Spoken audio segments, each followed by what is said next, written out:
Hello, everyone, and good evening, and thank you for joining us for the Combating Antisemitism Summit for Massachusetts Schools. My name is Dylan Hosier, and I serve as the CEO at ICAN, the Israeli-American Civic Action Network.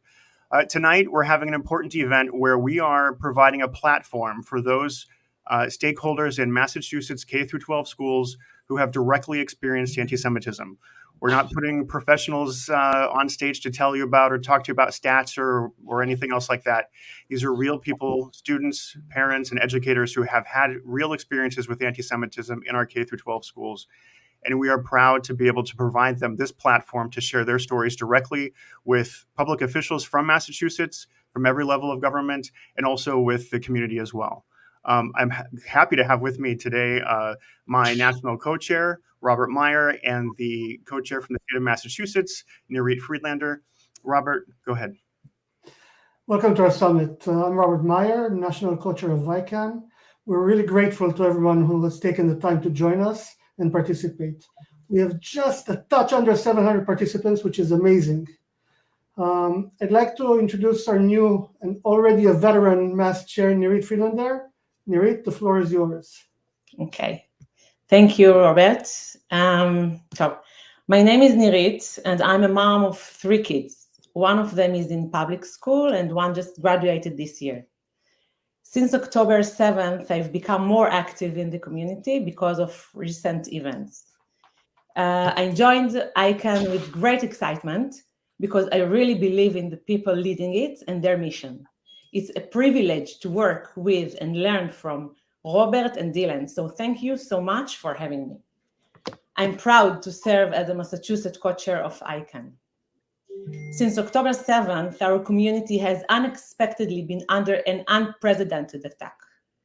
This summit is a chance for us to express our feeling and hope that our voices will not only be heard, but also deeply felt.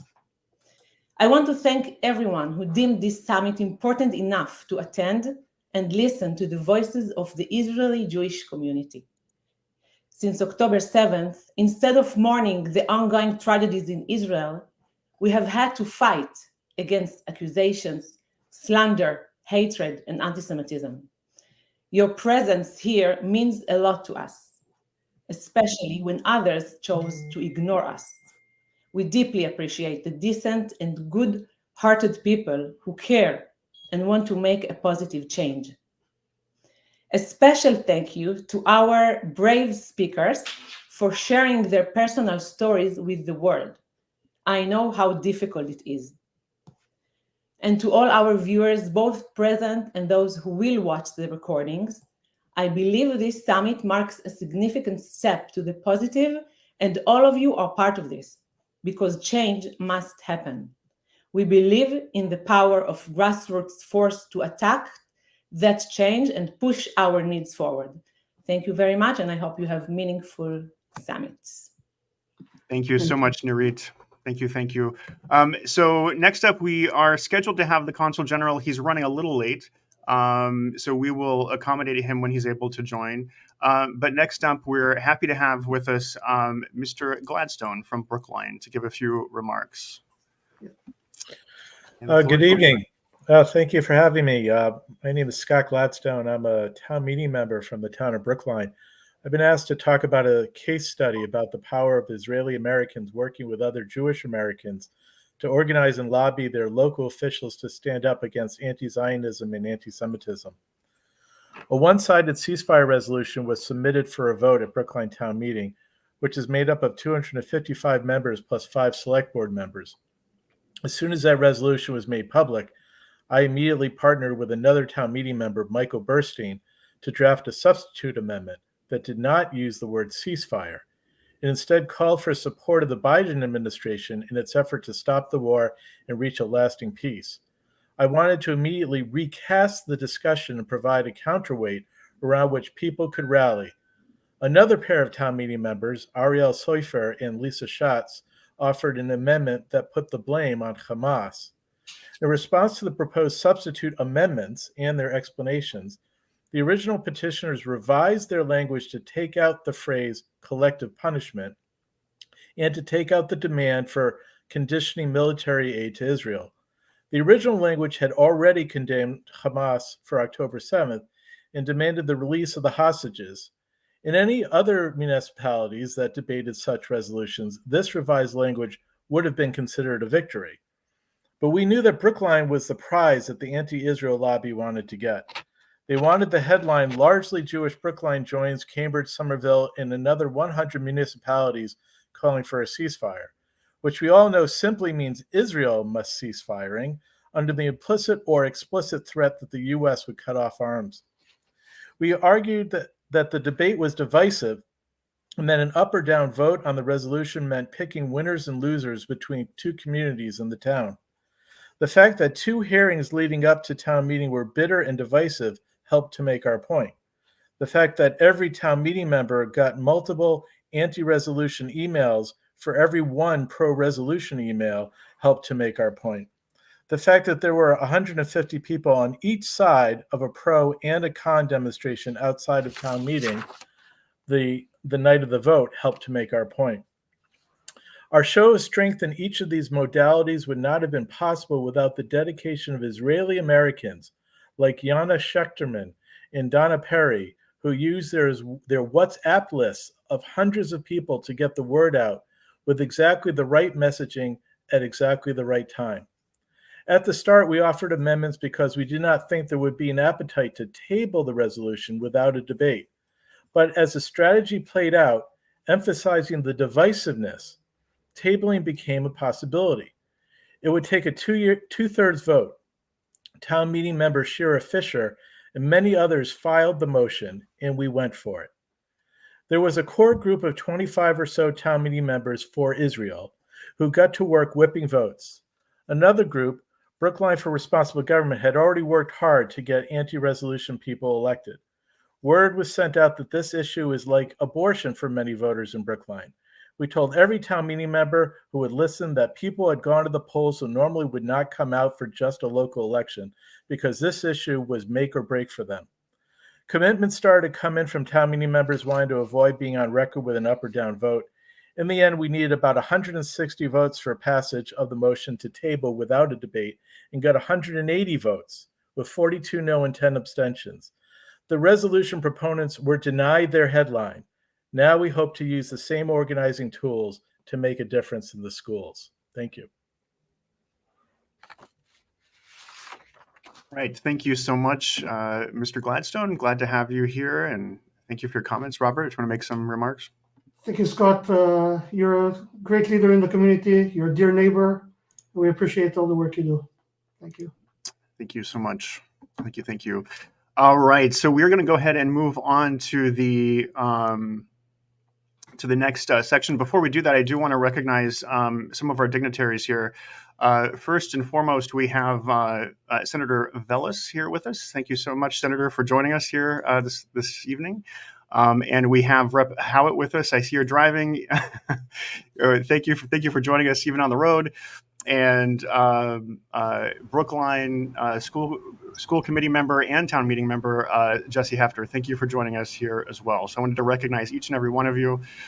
Thank you for taking the time this evening to hear the testimonies from our community. I'm going to remove you from the screen now, and then we are going to go ahead and move on to our student panels. The way this is going to work for all of our viewers is that each of our panels will speak. Each panelist will speak for about 5 minutes apiece. And then once they're finished with their testimony, we will open it up to our visiting dignitaries to ask questions or make any comments. And we will go on from here. So Nirit and Robert, thank you so much for your leadership. We will come back at the end of the panels here with both of you. Thank you. And next up, we are going to start with Oron. Oron, are you ready? Yeah, thank you. All right, here we go. The floor is yours. Thank you all for taking your time to be here today and to try to understand the struggles that Jewish American students have been experiencing for more than 7 months, before and especially after October 7th. My name is Oron. I am an 8th grader at a Massachusetts state school.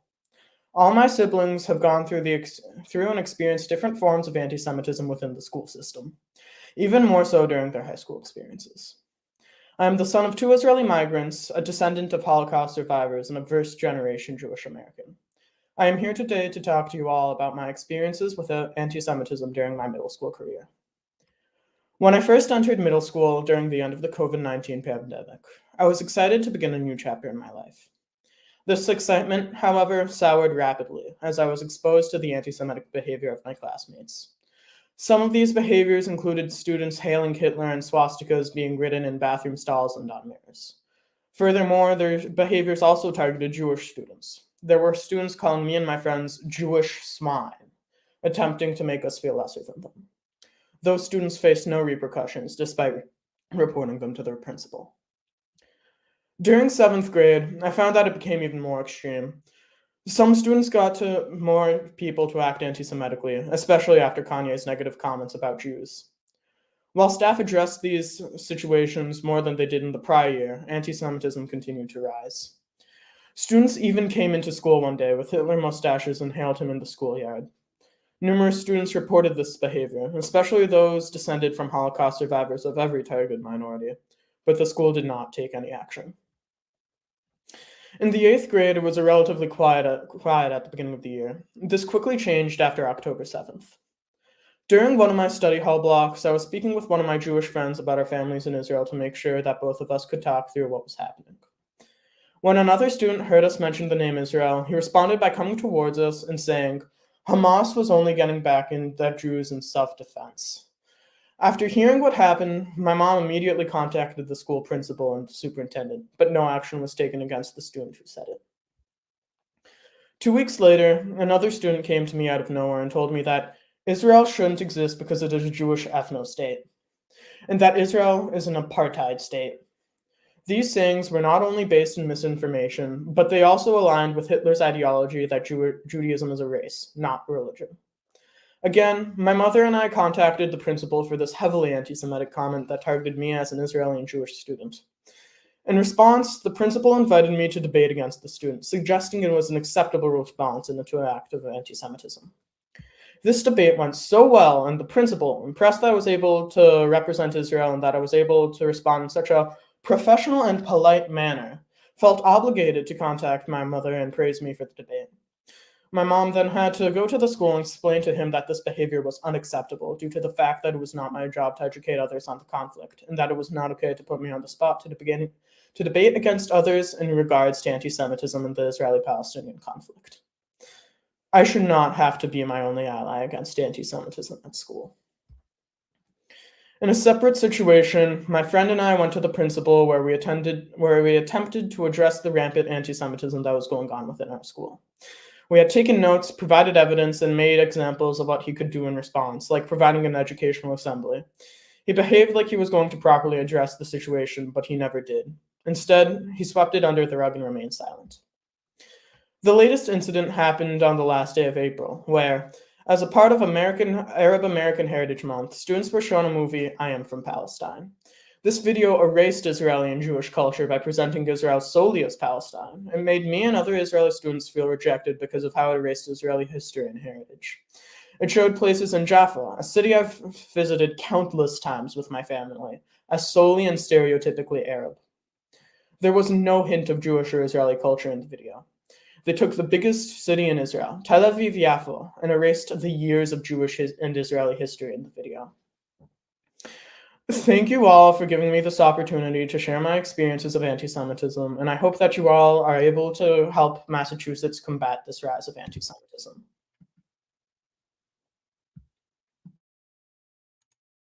Perfect. Thank you so much, Aron. Thank you for that very brave testimony. Next up, we have Gil Edelist. And Aron, thank you so much. All right, Gil, you ready to go? Yes. All right. So I do want to say that if anybody has comments or questions, you can go ahead and leave them in the comments where you're watching this, whether it's Facebook, YouTube, or elsewhere. So let me go ahead and do that. And I will mute myself. And Gil, the floor is yours, sir. Thank you. Hello, my name is Gil. And before I share with you my point of view, thank you for being here with us. It means a lot that you are willing to listen to us and to support us. I'm a sophomore in high school, and although I don't have a lot of life experience, I'm still shocked that in this country, in this state, we need to hold this type of event and ask our leaders to make sure that our schools are safe, reasonable, and not polluted with hate and misinformation. I'm here to speak not only about how the school system is not doing anything against anti-Semitism and anti-Zionism, which are the same, but also about how the current situation will become even worse if we do not put an end to it now. The first topic I want to talk about tonight is nothing. Nothing is the response I received after asking both my city's school committee and the state board of education what they were going to do about the rising anti-Semitism and anti-Zionism in our schools. Nothing was the level of support the school gave me and my community even after we asked for it and were promised it. Nothing is what was shared with students about how graffiti and other hateful actions were and will be handled to make sure that students know the consequences. The second topic I want to talk about is academic freedom, one of the most fundamental ideas in a democracy. My school and other schools in the state are not doing anything to ensure that academic freedom is not leading us towards biased or manipulative information. For example, we were given a 30-page booklet of problems in my math class. All the questions were typical. However, one question we were given in particular was about how the population of Palestinians is projected to grow over the next few years. There is no conceivable reason to put that in a math packet in high school. No one said anything, but I wonder what they would say if the question were about the growth of illegal immigrants in the United States instead of Palestinians in the Middle East. Non-democratic regimes manipulate educational material to support ideas like communism or radical behavior. Therefore, academic freedom must first be academic and then free. When political ideas and hate become a part of academic freedom, we find ourselves in a situation not unlike those regimes. The third topic I want to talk about is short. Anti-Zionism is hate speech. I was born in Israel. My family and roots are in Israel. The contributions of Israel to the world in science, research, and technology are huge. When the MTA or any other organization or individual claims that it is okay to be anti-Zionist, they fuel people to hate me and the country I was born in. This behavior would never be allowed against any other country or people. So let's see where this gets us. On one hand, teachers and individuals promote their own materials to students without any review or oversight. On the other hand, no one has done anything to provide accurate information to avoid hate or violence. This is not just a situation in Ivy League universities. This is here in our schools right now. So here's what we can do. Number one, dialogue. The school system's responsibility is to promote an educated dialogue around conflict. Supporting one opinion, biased or not, should be against school policy. Avoiding dialogue only increases hostility between the two sides. 2. Transparency. Schools must be transparent when anti-Semitic or any other hateful incidents occur. Students, parents, and teachers must be informed about how the school deals with these incidents and the consequences. 3. Accountability. Schools must be accountable for their educational and non-educational materials delivered during school time. Anyone who intentionally provides biased, unchecked, manipulative, or deceiving information must be held accountable. In roughly 2 years, I will be heading to college. I want to be successful in my academic and professional career. My generation and I can contribute to responsible innovation and growth, but we will not be able to do that if schools and universities are not making a safe environment, or if they keep tolerating violence or hate against Jews, Israelis, or anyone else. Those are our values as a society, as a country, and as the leaders of the free world. Thank you.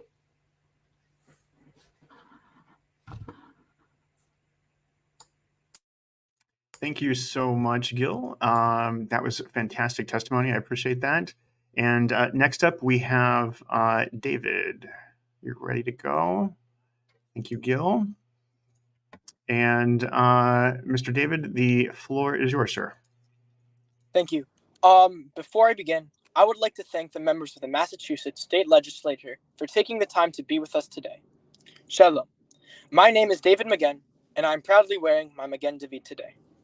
I'm a freshman at Marblehead High School, an advocate against anti-Semitism, and a co-founder of a nonprofit organization to combat anti-Semitism in schools.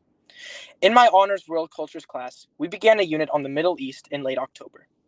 The timing of the unit had nothing to do with the October 7th massacre, and it just so happened to line up with it. In studying the Middle East and cultures within, I was given a handout with a homework assignment attached titled Origins of Judaism. This paper was talking about the time period of 2000 BC up until 515 BC, as clearly stated on the back of the paper. The paper was filled with ahistorical facts and anti-Semitic trope. These are 3 quotes from the paper. Quote 1. Another people entered the world scene. They made a claim to an important piece of land, the area now called Palestine.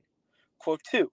Their story began in Mesopotamia, where a man named Abraham lived. God told him to move his family to Palestine. Quote 3. After Moses died, the people finally reached Palestine and settled down.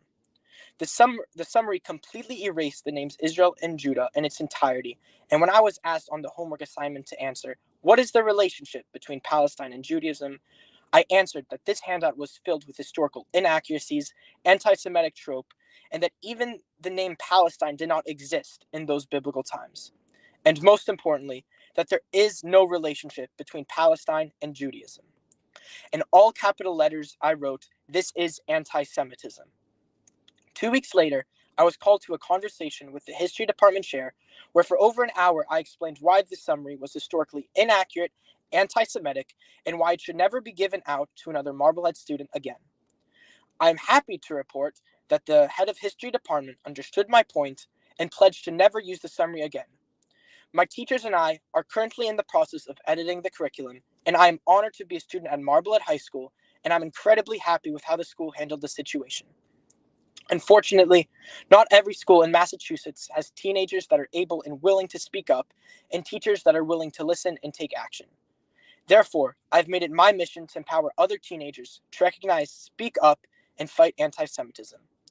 I have founded my own nonprofit organization, FACE, spelled F-A-I-S, Fighting Anti-Semitism in Schools. We believe that there are 4 main steps to make a change. Number 1, help teenagers recognize and understand anti-Semitic/anti-Israel curriculum. Step 2, encourage teenagers to share their curriculum with their parents and organizations. Step 3, provide tools to make a mission plan for change. And lastly, step 4, empower teenagers to speak up and take action against the anti-Semitic, anti-Israel curriculum. We believe that often the biggest change in schools can be made when students take action. We want to help those students recognize anti-Semitic, anti-Israel material, plan to confront it, and empower them to speak up. We believe that the most empowering and convincing person for getting teenagers to stand up and act is another teenager. Having adults telling kids they need and can take action is not the same as having another teenager telling them, if I can do it, then you can do it too. We have already received several grants, and starting this fall, we will be conducting both Zoom and face-to-face sessions to teach teenagers to speak up against anti-Semitism. However, there's only so much that I can do. There are nearly 400 public/chartered high schools in Massachusetts, and it is nearly impossible for me to reach all of them. There are only several groups that could reach them all, including the Massachusetts Teachers Association, or the MTA. The MTA has been actively promoting anti-Semitic curriculum, which will indoctrinate my friends to demonize and delegitimize me. You, as the state legislatures, have the responsibility to safeguard me, my ethnicity, and my religion. To introduce the MTA as a standard for public school curriculum is putting me, a 14-year-old high schooler, in danger. We cannot stand idle. We must face the hate and take action now. We are the future of America, and we listen and take in what we are taught in schools. And if the information we are given is anti-Semitic, we will be anti-Semitic. If the information we are given is not accurate, we will not speak accurately. And if we are taught to demonize the Jewish people, we will demonize the Jewish people. Change can only happen with all of us. Thank you. Perfect. Thank you so much, David. And last but not least, we have Sharon. You ready to go? Are you ready? Yeah. All right, Sharon, and the floor is yours. Thank you very much. Thank you so much. We are scared. Jewish students are scared constantly. to wear their Star of David, to fully speak their mind in class, to stand up for themselves and their community. Since October 7th, the exponential rise of anti-Semitism across school systems has seeped into the daily lives of Jewish students who are now scared to go to school. Though most high schools aren't experiencing the severity of anti-Semitism that college campuses might be, the lack of school leaders addressing anti-Semitism and its prevalence makes us worried for the future of Jewish students. My name is Shiran, and I am a junior in high school. I am also Jewish and the daughter of Israelis, as well as the great-granddaughter of Holocaust survivors. I have made it my personal mission over my high school career to stand up for the Jewish students at my school and promote Jewish culture as well as education about Jewish history. As the president of my school's Jewish Student Union, I'm constantly pushing my administration to do more to address the issue of anti-Semitism in Massachusetts schools. Though the environment in my school has been significantly better than other schools in the area, it does not mean us Jewish students are not struggling daily. Blatant and underlying anti-Semitic comments are making the school day impossible to get through. Since the 7th of October, it has felt as though our pain and worries have not been taken seriously by our peers and teachers. For example, directly after the massacre on October 7th, an email was sent out to the students expressing support for the tragedies occurring in Israel, Ukraine, and Afghanistan. Nobody's pain is more important than the others, and it is crucial that our schools continue addressing global issues such as these. However, it was hurtful to the Jewish community that our pain did not even deserve its own email. Similarly, it had to be lumped in with other wars rather than getting its own recognition. Similarly, directly after October 7th, I reached out to my school's administration about having a message on the loudspeaker to express the Jewish Student Union's condolences for all those who had perished. They agreed, and I was so thankful to have the opportunity I know other students wouldn't get. However, as I was preparing what to say, I was told by the school that it was ill-advised to say that people in Israel were murdered. Instead, I had to say the word killed. We were told it made it seem as though there were two sides to the story. The last experience that truly stood out to me was a few weeks later. I was told by fellow Jewish students, that in their teacher's class hung a map of the Middle East, which was made by the students as an assignment. Above the map was no title indicating the time period. However, smack in the middle of the map, where the country of Israel is, read the word Palestine. This teacher was allowing this map to hang in his classroom as students walked by daily, believing it was the correct map. Israel, the country I and numerous other students originate from, was disregarded entirely. The history of the Jewish people disregarded entirely. However, despite these experiences and other minor interactions between people, I will not speak for the entire Jewish population in my school, but I have not had many issues at school. The stories coming out of other schools in the area of blatant, disgusting anti-Semitic rhetoric and behavior have made me feel lucky to live where I do. Me and my peers have been a part of the privileged few around the country that have not had to endure the painful anti-Semitism and rejection so many are facing. This is in part due to the help of my school's administration, which has been relatively responsive to our concerns. I've interacted numerous times with my administration about my worries, and it is typically met with action. For example, this past February, our JSU was able to bring in a Holocaust survivor to tell some of the student body about his experiences during the Holocaust.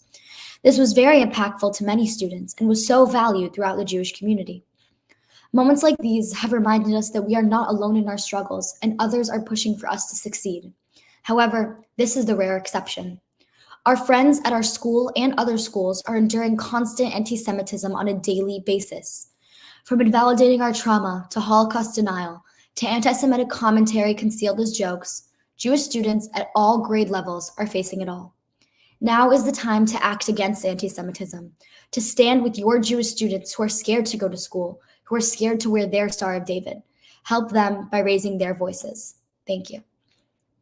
Thank you so much, Shiran. I'm going to bring back David, Oron, and Gil, but now just prepare for Senator Velas and Rep. Howitt and Brookline School Committee member Jesse Hefter. Give us just a moment. We have a special guest who is finally able to join us, the Consul General from Israel to New England, Ambassador Meron Rubin. Ambassador, I wanted to bring you on with the students. This is our future. We weren't able to greet you at the very beginning, but we're happy to hear from you now. And I think it's a great time for you to join us. So we'll give you the floor. Good evening, Dylan. Good evening, everybody. I'm sorry that it took me so long to get to a proper computer. First and foremost, thank you for having me. And I think that what you are dealing with is an incredibly difficult and important subject, not only for the Jewish community, I would say for the whole of America. This is something that we're going to have to really deal with. This Combating Anti-Semitism Summit focused in on Massachusetts schools is really, really important. I've been in New England for 3.5 years, and I've seen, I would say, the situation deteriorate, and of course, the explosive situation as of October the 7th has really worried not only the people who live here, but also people from Israel like ourselves who are very, very worried by what we see in America. And it's very far from just only the universities and colleges as the focus of this summit is. It's also the K-12 focus, and what young people who really don't have the ability or the knowledge to focus it into it are sort of forced into very difficult situations, as we have already begun to hear. First and foremost, I'd like to thank ICAN, and I've been in contact with ICAN since even before I arrived in the United States. And of course, Israel in Boston, and the MEAA and Camera and SWU, and all those who are involved in organizing what is going on.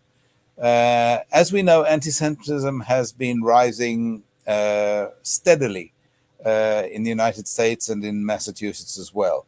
And I think what we're finding out is that it's much more organized and much more focused than we thought.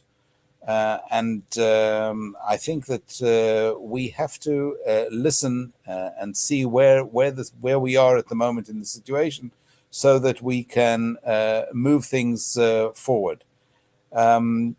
I definitely think that the focus is critical for the future of the Jewish community in the United States, and for our allies around the country and the world.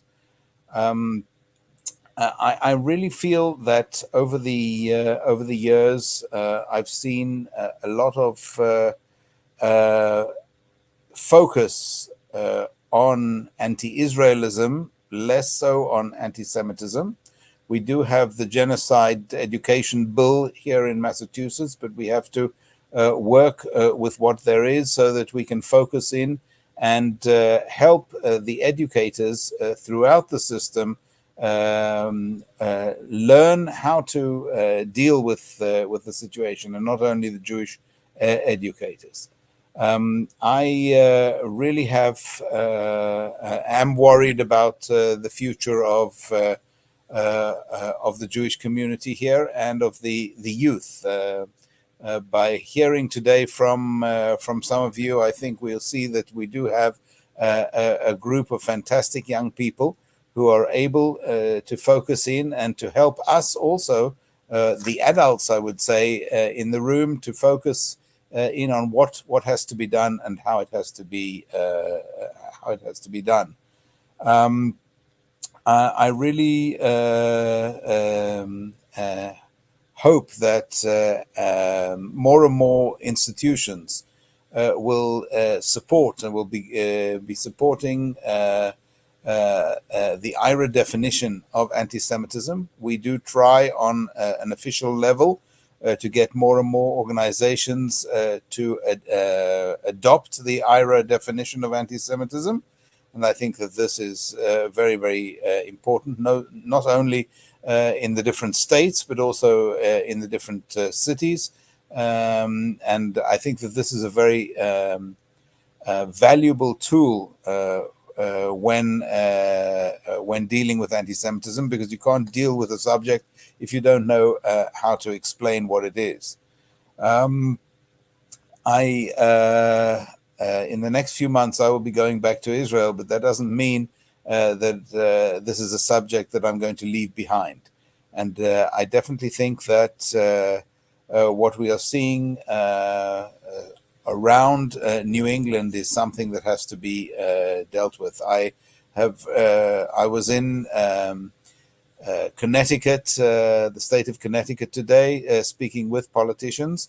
And it is a subject that is on the table. It is something that people are focusing in on. And I really do hope that we will be able, with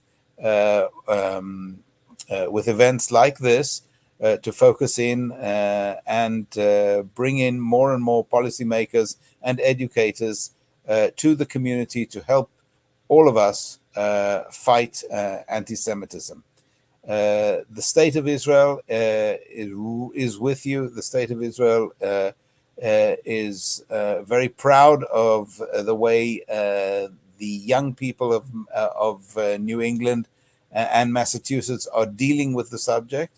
Don't be afraid to focus in. Don't be afraid to talk about it, and don't be afraid to bring it to the attention of not only the students, other students, and the teachers, but also to parents and educators who can also help you deal with the subject. And I take my hat off to you. And this is a really important step. And good luck to everybody, because we've got a long haul ahead of us, and it's not going to be easy, but I'm sure we are going to manage to deal with it. And thank you once again for allowing me to join in the summit of combating anti-Semitism. And I hope that we will be able to, here in Massachusetts, learn to deal with the MTA, the Massachusetts Teachers Association, and others who, unfortunately, instead of teaching, are spreading hate. Thank you very much. Thank you, Ambassador, and thank you so much for taking the time to join us here this evening. And I do just want to say that I know that the Foreign Ministry has been under intense pressure the last 8 months. So thank you for your service. I know that you've not necessarily been there, but you've been fighting a war here that's important as well. So thank you for your service in that regard. Well, thank you, but this is definitely part of it. Thank you. Thank you, sir. All right. So next up, we're going to add in our representatives, starting with Representative Howitt, Senator Velas, Brookline Committee Member Jesse Hefter, and Scott Gladstone. Each of you are welcome to ask questions of whoever you like or make comments. Who would like to go first? Gladstone, I think you had questions or comments? So I'd just like to actually comment, which is every one of these kids is, a leader. And boy, are we thankful for the hope you give us, because we just hear a lot of bad news. And some of the things that you talked about are truly alarming.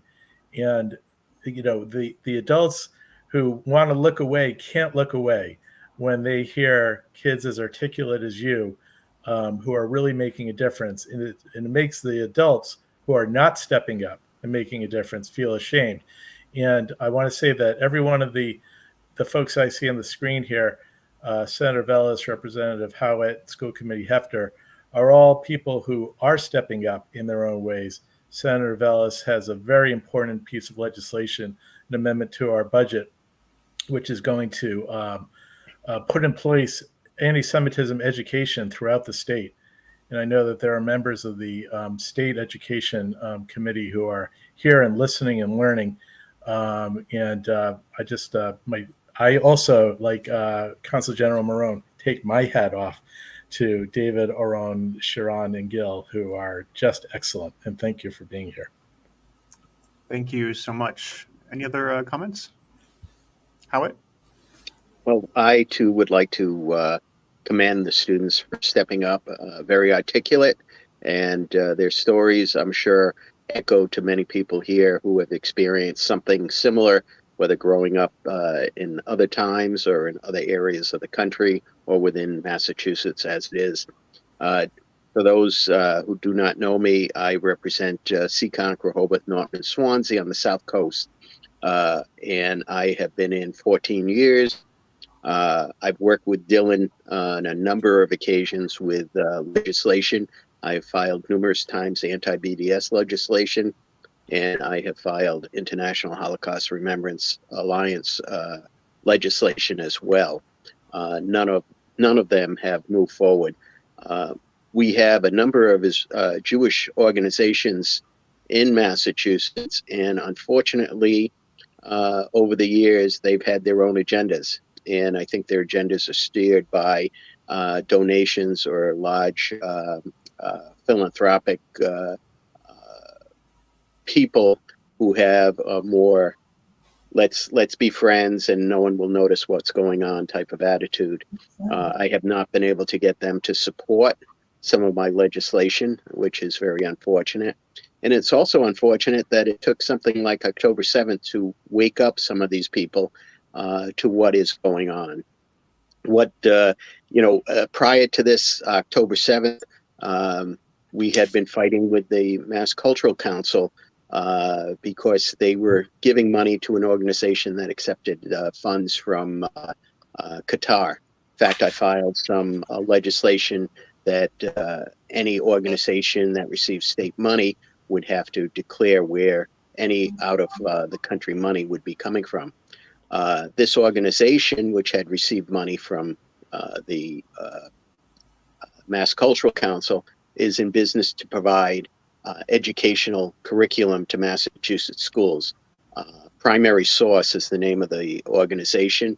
I believe they have contracts with over 50 school systems. And recently I spoke with the new Secretary of Education to provide him with some of this information. But it does come down to people have to act. As I tell people, you have to contact your representative, whether it be a representative in the House or a senator such as Senator Vellis, and let them know how you feel. Let them know that you're a voter in their district. That's the most important thing, is to let them know that you are watching them, how they vote. A resolution such as we've had on International Holocaust Remembrance, it's all well and good and it's a feel-good situation, but it really has no bite. It has to be codified into law for it to be used. So that being said, hopefully I can refile some of these bills in the next session, and hopefully, and ironically, in the past sessions, it's been more of my non-Jewish colleagues who have supported these bills than my Jewish colleagues. So that has been a disappointment as well. But that being said, I salute all these students and I salute everyone who was on this, that they're willing to step forward and be heard. Thank you, Dylan. Thank you, Rep. Howitt. Thank you so much. Senator Vellis. Could I weigh in? Yes. Yes. Go ahead. Can you hear me? Yeah, Senator, we can hear you.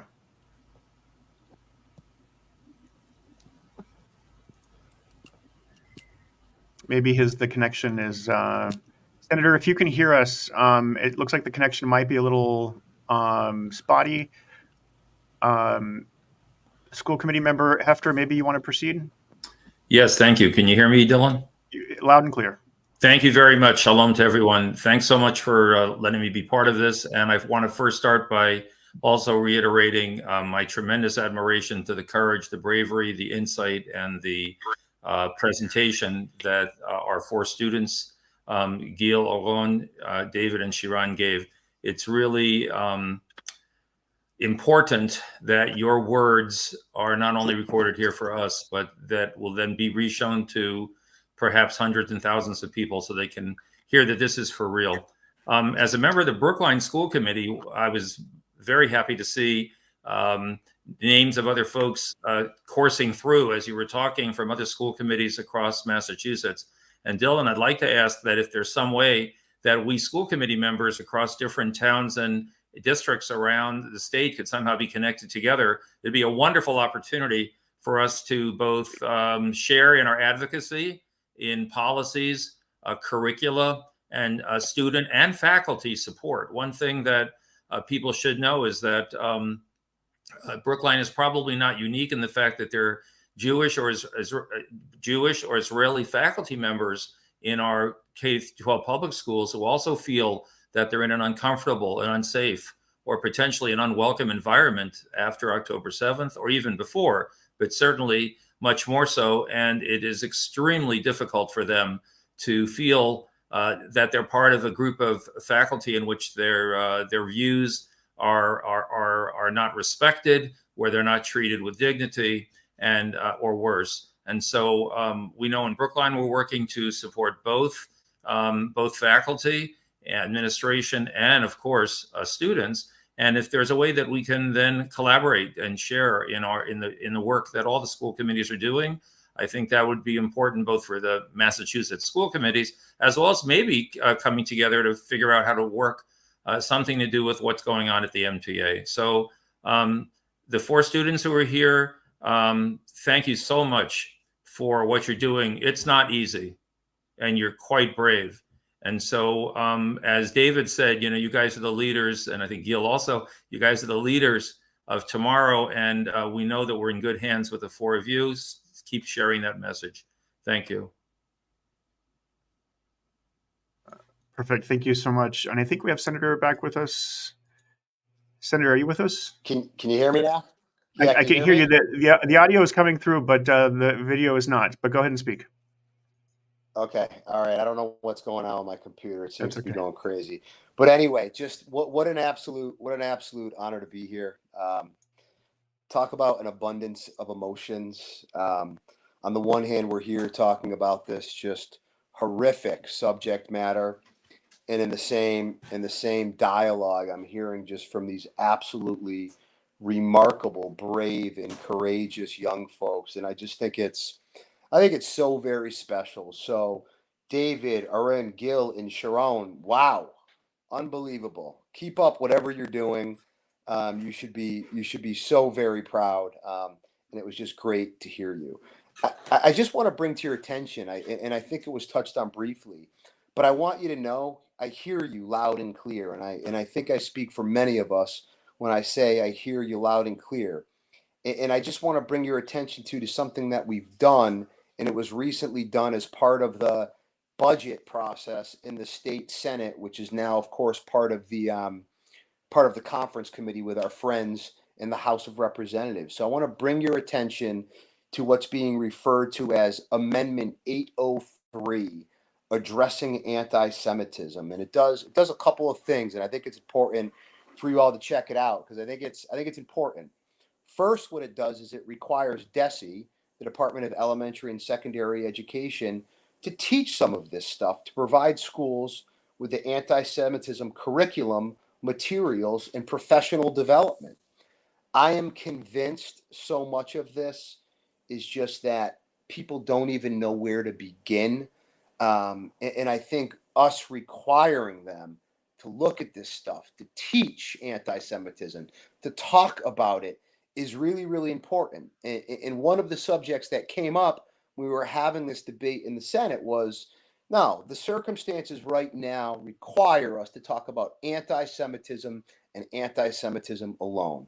We've got a long history of when there is a group who is being marginalized, who's being discriminated against, we don't hesitate to identify them by name and say, we need to be your advocate.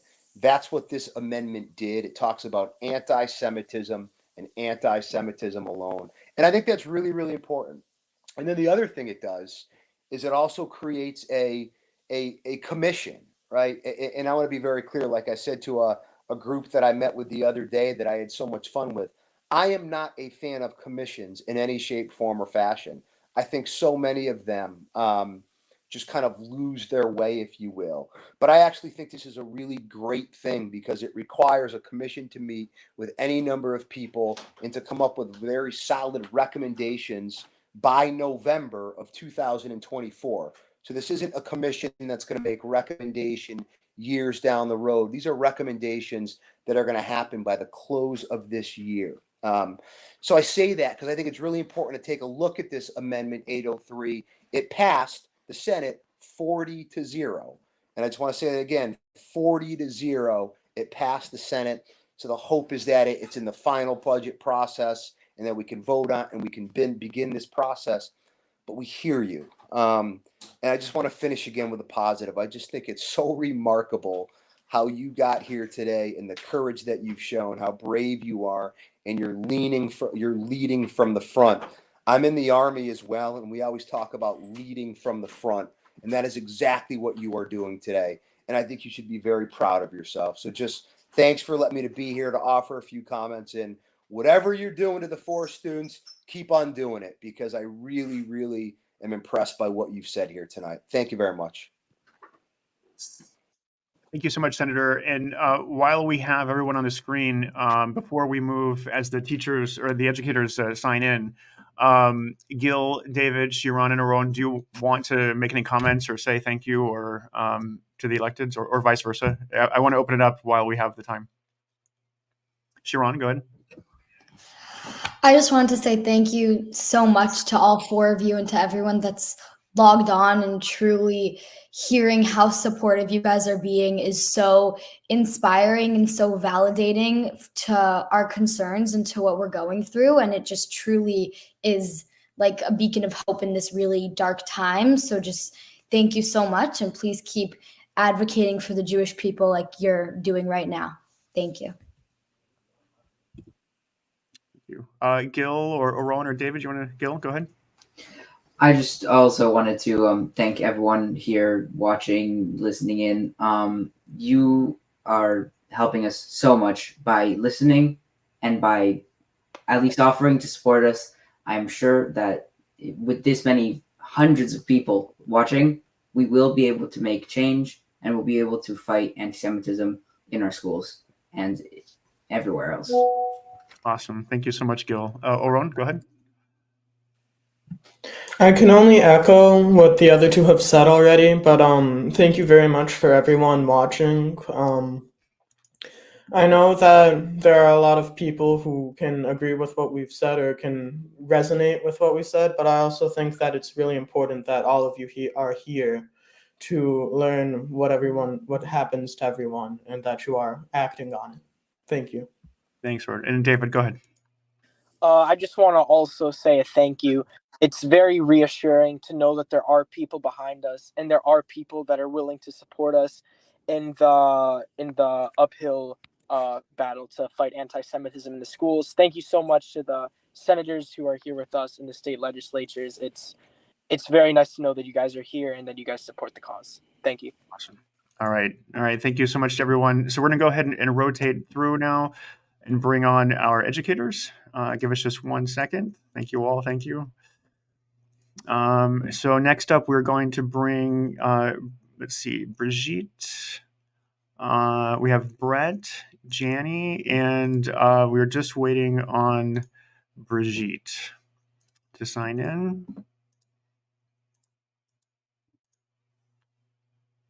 Maybe, let's see.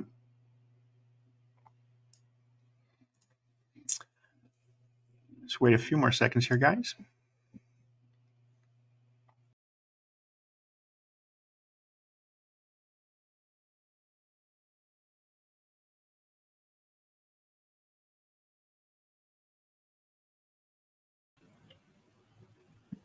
And Brigitte. Okay, here we go.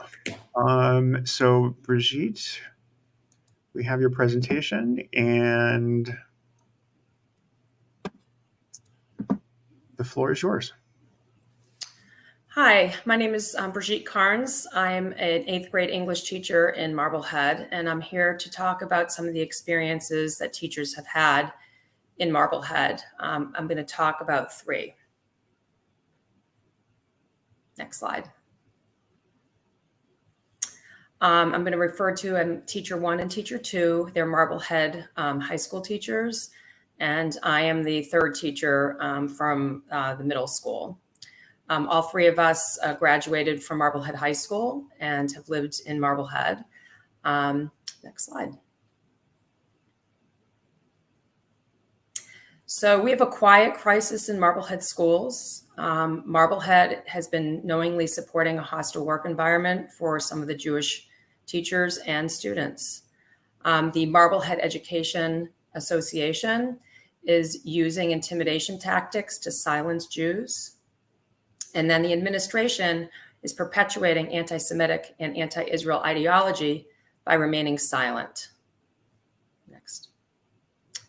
I'm going to refer to a world language teacher who we refer to as an anti-Semitic teacher, and she has been influential on most of the department. She has made comments, and some of these comments are written on the screen here. These were made actually before October 7th. They were comments like, "It's because of the Jews that we have to go to school so late," inferring that the high holidays caused us to go to school late in June. Quote, "It's too bad that Hitler lost the war. Things were better with him," unquote. Quote, "The Jews run this town. We won't be able to do that," unquote, referring to the school calendar. And there were many complaints about not being able to give homework on Jewish holidays. And then she also stated, quote, "Oh, you are a good Jew. I didn't realize there were any," unquote. So we've had a flag debate going on. This is a picture of the cafeteria back in 2021. There was a Black Lives Matter flag hung in the cafeteria in 2020. In 2021, Jewish parents raised some concerns about the flag because it was linked to anti-Semitism. So the district decided to put up an Israeli flag, and you can see it up in the corner right. Next. Today, there is no Israeli flag up. This is June. You see the flags up there, but there's no Israeli flag anymore. The flag situation has escalated anti-Semitism. And basically in April of 22, after the flag went up, the teacher that I refer to as the anti-Semitic teacher demands that the Israeli flag be removed. And she announces at the faculty meeting that the flag represents the oppression of Palestinians and is offensive to all of our Muslim students. Then in June, she took it upon herself to remove the flag off of the wall. She walked into a room with the department there. She crumpled the flag up into a ball, threw it in the corner of the classroom and said, "I finally, excuse my French, took down this fucking flag of oppression." And she received cheers from the other teachers in the room. After October 7th, things got extremely bad. On October 12th, the same teacher said, "It's a flag of oppression. Jews are oppressors and not to be supported. And that is a flag, offensive flag, because Israel is offensive." In October, right after that incident, teacher number 1 went to the union. And basically the union was very supportive at first and said, "You know what, let HR handle the situation." They're both members of the union. However, less than a month later, there was a change of tone. The union president tells the department, the whole world language department, not to talk to administration. And then this begins perpetuating a hostile work environment for this teacher. The MTA, we have a person working on our negotiation. So an employee from the MTA, the Massachusetts Teachers Association, has been influencing our presidents. By the end of the school year, the principal had to find a new teaching space for teacher 1 to be away from the intimidation she was receiving from these other teachers. Anti-Semitic teachers, this same anti-Semitic teacher presented a non-discrimination workshop to 9th grade health classes through this Team Harmony that she sponsors. HR has been involved and basically refused to give teacher 1 any of the results of the investigation. This is teacher number 2 now. So this is also a high school teacher. And this incident started with her in February when this anti-Semitic teacher, the same one, confronts teacher 2 about her views on Israel. Teacher 2 is accused of lacking humanity and of being unfit and biased, and she shouldn't be a union rep because she supports Israel. Now, mind you, teacher 2 doesn't even know this anti-Semitic teacher. She doesn't, they don't work together. They're in separate parts of the building. She doesn't have any contact with her. So immediately, teacher 2 initiates a complaint. And basically the union, our union, attempts to silence teacher 2 and canceled the HR meeting. So after that, eventually teacher 2 did have met with administration and HR, and they held a meeting with the anti-Semitic teacher, the HR, administration, the union presidents. And they decided, though, to have it at the high school instead of having it at the district office. And so what happens the day of that meeting with the anti-Semitic teacher, the whole department wears pink in support of the anti-Semitic teacher. Then at the end of the day, when the meeting was going to take place, the group is gathering by the main office where the door is, the front door where everybody leaves. So teacher 2 was trying to leave the building and was intimidated by this group blocking the door. She couldn't leave the building. So she ended up hiding in an administrator's office out of fear. An administrator actually escorted teacher 2 through an alarmed back door so she could leave the building. These incidents over time resulted in her having to take a 2-week leave of absence so she could clear her head. She was having some mental health issues. She too asked for the investigation from HR to be released to her, and they have not been willing to share that. So teacher 3, that's me. And I'm going to talk about, again, this flag controversy.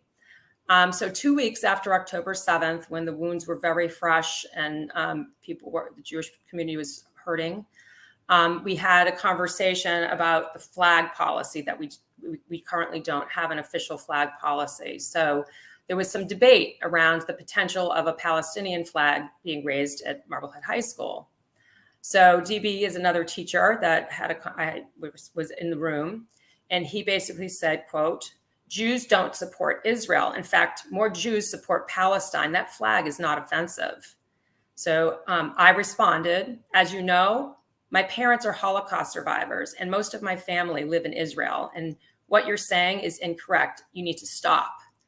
He began raising his voice, and he followed me and said, "Israel is not supported. Jews are not in support of Israel. Therefore, that flag is not a sign of anti-Semitism." At this point, I was openly upset.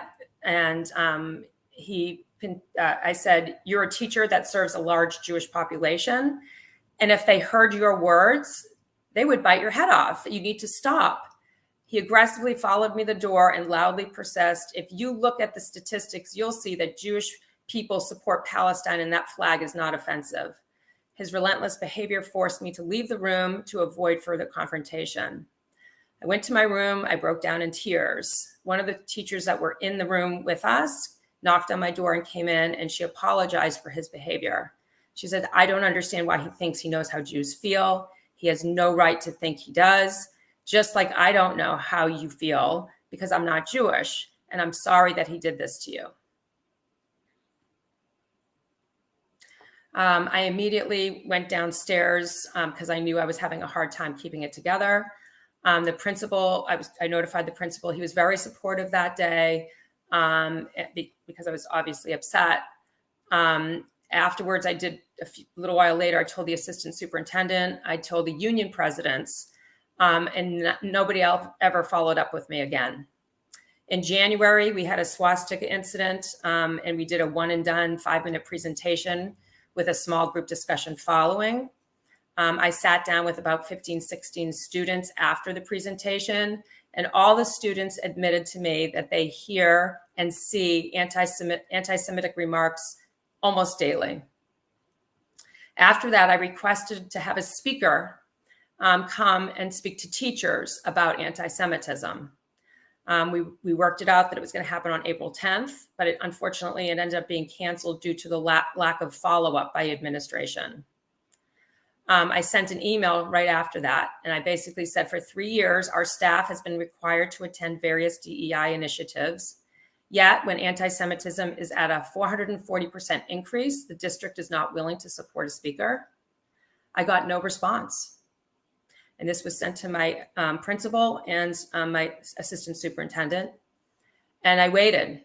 And finally, after 2.5 weeks, I couldn't wait anymore. And I requested a meeting with my principal.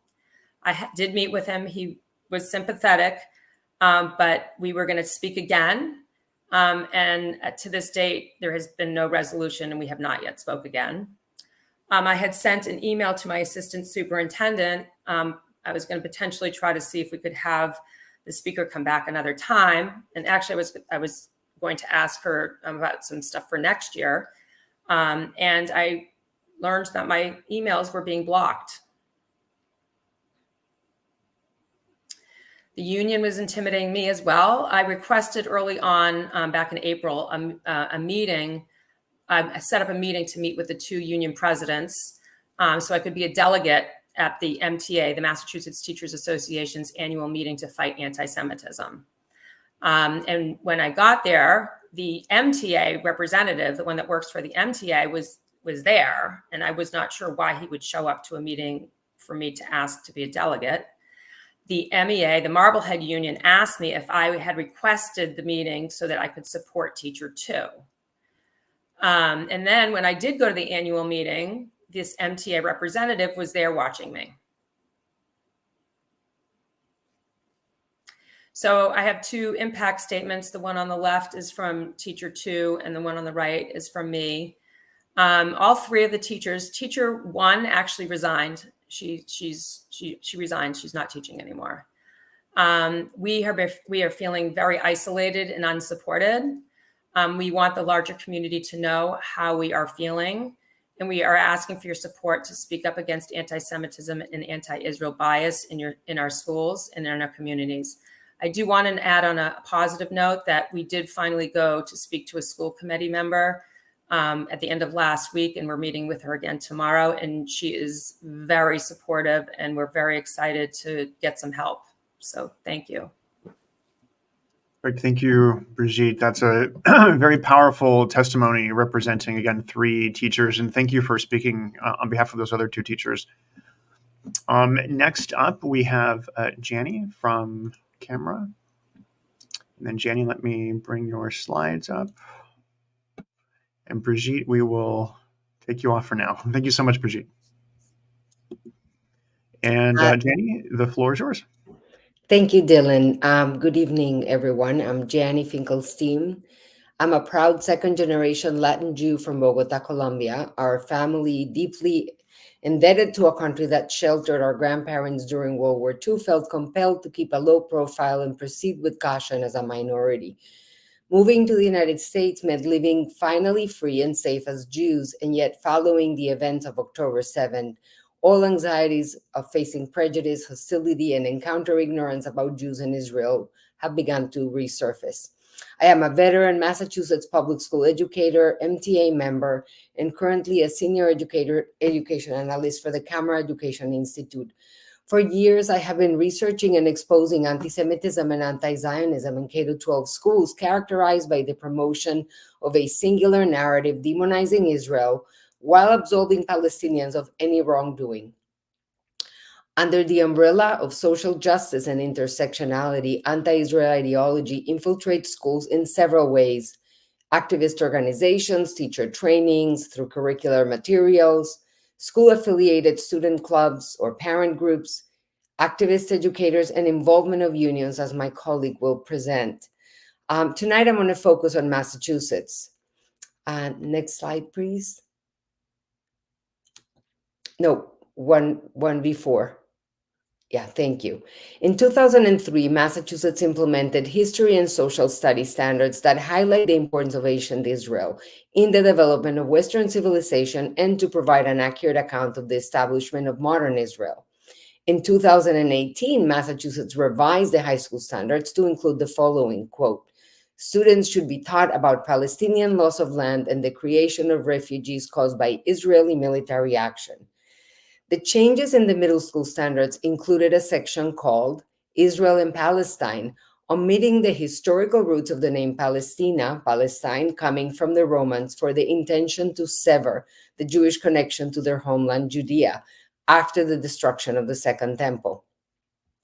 These changes reflect the larger ongoing attempts to promote an anti-Zionist narrative long before October 7. Next slide, please. Now we'll talk about what we're seeing in schools. A few examples before October 7, because like the changes in the standards, they provide the groundwork that has made possible what we're seeing in schools today in Massachusetts. Starting in 2021, the Boston Ethnic Studies program received training from a radical educator activist who's a leader of the same liberated ethnic studies organization that started in California and has pivoted to a national coalition. Next slide, please. In Newton, after multiple, no, one before. Yeah, thank you. In Newton, after multiple incidents of anti-Semitism, a virtual Palestinian event was organized. A parent presenter described the geographic location of Palestine as follows: occupied Palestinian territory between Jordan and the Mediterranean Sea. This is the erasure of Israel as a sovereign nation. And this same message was highlighted again in PTO newsletters. Next slide, please. Forge, Families Organizing for Racial Justice, a partner organization with the school's DEI department, was the organizer and the host for this event. Next slide, please. Massachusetts teachers were invited to join a virtual training hosted by Democrat Socialist of America, DSA, to teach Palestine. The presenters pushed an anti-Israel ideology with false historical claims, including denying Jewish indigeneity to the land of Israel. Rewriting the history of the State of Israel started before October 7 in Massachusetts schools. And after October 7, next slide, please, the activism to inject Palestinian propaganda in schools intensified. The student behavior shifted from expression of mainly white supremacist ideology, such as swastikas, to prominently attacking Jewish connections to the land of Israel and calling Jews colonizers. Student walkouts and chants calling for the elimination of the State of Israel became another prominent manifestation of student behavior. These are not only an issue of truancy, but also they demonize Israel, creating a hostile learning environment for Jewish students and staff based on national origin. Recently, about 15 Boston area high school students, including Cambridge Rich Latin, Boston Latin, Lexington, Somerville, organized a coordinated high school walkout in alliance with MIT's pro-Hamas encampment that ended in the students blocking Mass Ave, a main road, for hours at the height of rush hour. Right after October 7, school leaders shared messages and resources that promoted biased information against Israel. As an example, Revere Public School Superintendent sent a message to staff that failed to explicitly condemn the attacks by terrorist organization Hamas in the email. Next slide, please. The email included resources that claims Israeli terrorism has been significantly worse than that of the Palestinians. One of the links provided takes staff members to a page on Learning for Justice's website, where it states that the Israeli-Palestinian conflict connects to imperialism and other oppressive systems, and educators are encouraged to name and address this with students. It also linked to organizations explicitly pushing an anti-Israel agenda that include bias, inaccurate information, delegitimizing Israel's right to exist, and advocating for social justice and decolonization. Keep in mind, teaching Palestine really means teaching anti-Israel bias and propaganda. There's also a growing trend of school clubs dedicated to social justice activism that include the focus on the conflict of Israel and the Palestinians. Currently, organizations like Amnesty International, with a strong anti-Israel and Palestinian bias narrative, sponsor clubs in Massachusetts high schools. Amnesty International calls for Israel to end, quote, its occupation of Palestine, also claiming the myth of apartheid and the so-called systemic human rights violations by Israel. Pro-Palestinian teacher activism became explicit in school email listservs and on school grounds and social media. Massachusetts teachers were invited to join the DC March in January with statements in an email stating hundreds of people from Boston will ride together in buses down to DC in an entirely volunteer-funded effort to participate. The message to teachers included the following pledge: organizing and mobilizing against the U.S.-Israeli genocide. As you can see, the activism has also turned into an attack on the United States. This high school assignment exemplifies problematic material in schools. It required students to draw maps of the Arab world that included an entity that is not recognized by the United States or the United Nations as a sovereign country, Palestine, but at the same time excluded Israel. Students were asked to answer, what do you know about the current status of the Palestinians? Bringing Palestine as a central topic to the Project on Arab Nations. To suggest there is a legally established area of Palestine comprising Gaza and the West Bank is a misrepresentation of the facts and should not be used in classrooms. This claim is, however, a staple of anti-Israel propaganda. Erasing Israel from maps and centralizing topics on Palestine is a common tactic from social justice educator activists. Massachusetts educators are organizing Teach the Truth Day of Action events centering on Palestine for teachers and students. The resources include, among others, materials from Jewish Voice for Peace, a boycott, divest, and sanctions, or BDS anti-Israel organization, and among others, a list of the colonized Palestine reading books. To help parents, educators, and community members stay informed and address the issues in schools, the Camera Education Institute monitors and exposes anti-Israel materials and writes research reports available on our page. We have Literature Project, where we provide analysis of problematic school literature. We also offer a curated and researched list of fiction and nonfiction books focused on Israel and its history for K-12 students, and a forthcoming curriculum on the story of the Jewish people in Israel. There's the email to get in touch with us if you have questions or concerns about material or issues in your district. Thank you very much, and I pass it back to Dylan. Thank you so much, Jani. It's a phenomenal presentation, lots of valuable information. Before we go on to Brett, I just want to remind our public officials who are joining us, we'll bring you back on stage at the conclusion of the next panelist to ask any questions or make comments. And then we'll conclude with two more testimonies, and that will finish us off for tonight. So we're going a little over time, but we're not too bad. So Jani, thank you again. And let's bring in Brett. Hello, Brett. And the floor is yours. Hi, my name is Brett Berkman. I am a proud Jew, and I am a teacher in Framingham. Today, I'm here representing the Massachusetts Educators Against Antisemitism. We are a group of over 100 teachers working with over 200 parents. Thank you for being here and for listening. I want to start by saying, next slide.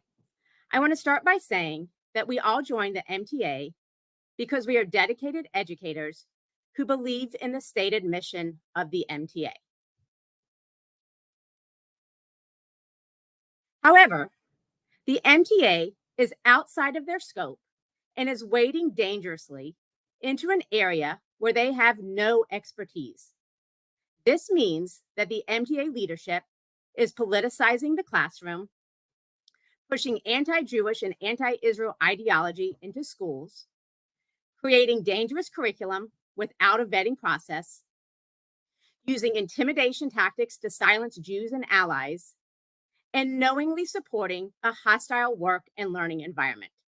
I'm going to tell you about all of it.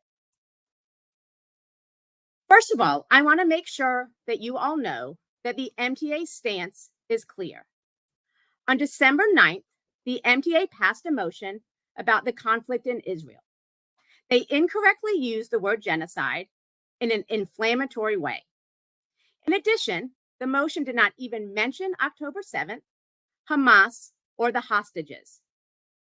Besides the MTA Board of Directors, which is about 60 people, none of the MTA's 117,000 members had any idea that this vote was taking place. Then, on February 3rd, the same group refused to even vote on a motion that condemned Hamas and asked for the hostages to be returned. They claimed that they needed to reach out to members about this. However, no one ever reached out to me, nor to any of my colleagues, to my knowledge. I'm also not sure why they needed to reach out to members to condemn Hamas, but not for their December 9th motion. On March 21st, the MTA hosted an anti-Palestinian racism webinar. It claimed that it was going to be about how to support Palestinians in our schools. Nothing could have been further from the truth. It was 2 hours of anti-Israel and anti-Semitic propaganda. If you look at this slide, you can see some images from the webinar. The webinar was full of anti-Semitic tropes.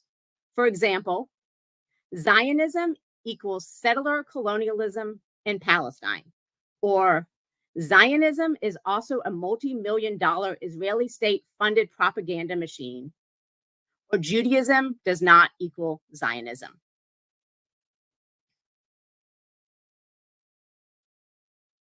The MTA is also knowingly supporting a hostile environment. I don't know if I can explain the fear and hostility we all felt at the annual meeting. Members were wearing keffiyehs and gathering in large groups, ready to attack when we brought up any issue asking the MTA to refocus on teacher needs, not Israel-Palestine. Anti-Israel propaganda flyers and booklets were passed out at MTA official tables. If you clicked on the QR code, there's also a new Instagram page called MTA Rank and File for Palestine. There have been numerous complaints about this page because they are not supposed to use MTA in the title. However, as you can imagine, nothing has been done. This page can also more accurately be described as anti-Israel. It is full of twisted facts, anti-Israel posts, and clear Jewish hate. The MTA is also silencing members and allies. Multiple members, paying MTA members, are blocked from the MTA's Facebook page after posting comments or questioning the MTA.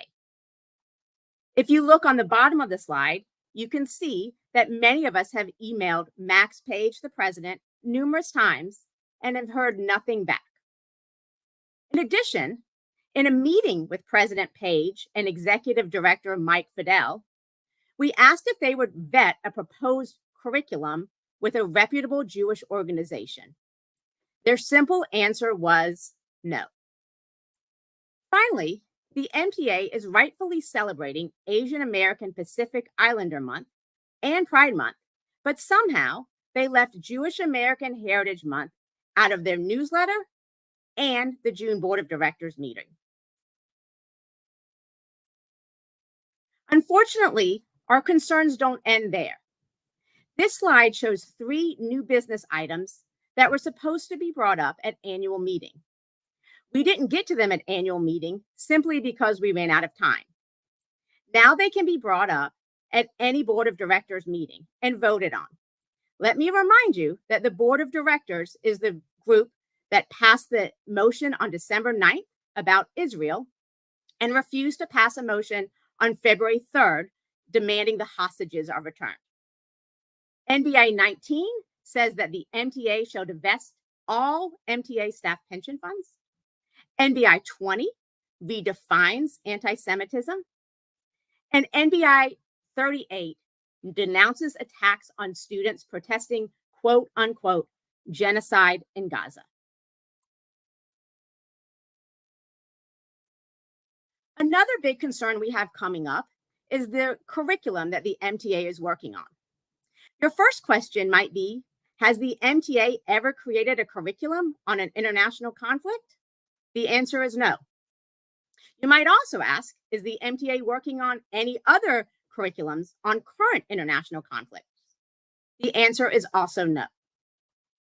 The gentleman in charge of the curriculum is Ricardo Rosa. He's a staff member at the MTA. He has no academic expertise in Middle East history. However, he does have very clear personal opinions about the conflict. If you look at the top right, you can see some of his posts about Israel and Palestine. It's important to note that the one on the right that says Free Palestine was posted on October 8th, 2023, one day after the attacks and before Israel even began its response. This is the gentleman in charge of the curriculum project. This is the gentleman in charge of the curriculum project that Max Page and Mike Fidel said they will not vet by a reputable Jewish organization. We don't know the timing of the curriculum that Ricardo Rosa is working on. However, I also want to call your attention to the MTA Summer Conference, which is happening this summer. It is free for all teachers. And one workshop that teachers can sign up for is Teaching Palestine. If you look at what's circled in red at the bottom, you will see that teachers will be creating lessons for their classrooms. This means that as early as this fall, there can be lessons in Massachusetts classrooms about teaching Palestine that were given to them by the MTA. It's important to note that while our students should definitely learn about the Middle East, we are rightfully concerned about this workshop being one-sided and inaccurate. In conclusion, you can see that the MTA has money, educators, no shame, and they refuse to talk to us. And if you add to that teachers who are afraid, we need our unions for our job security and our contracts. And some teachers are also being brainwashed. And those are all the results. Schools are becoming battlegrounds, and families and students are scared. We are all losing. There are no winners. So you ask what we need from you? We need you to stand with us to defend the integrity of our classrooms. Help us get the word out by sharing concerns with legislators, school leaders, and parents. With our team, we must demand that the MTA refrains from activities outside of their legal obligation. They are not a political organization. They should not be politicizing our classrooms by bringing in contents based on their personal agenda.